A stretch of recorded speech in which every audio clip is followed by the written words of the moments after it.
Welcome viewer, I am Murugan S. This video tutorial describes how to reset all file associations to default in Windows 10. Click Start, Settings.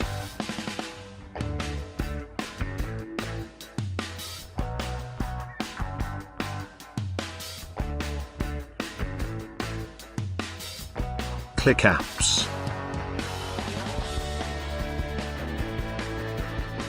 Click Default Apps.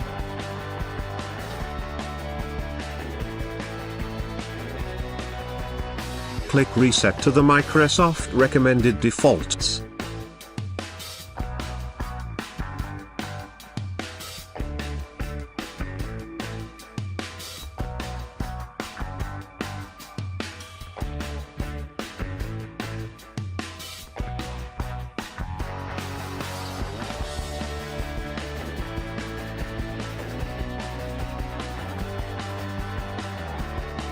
Thanks for watching. I hope this video tutorial helps to solve the problem. Please like, share and don't forget to subscribe my channel.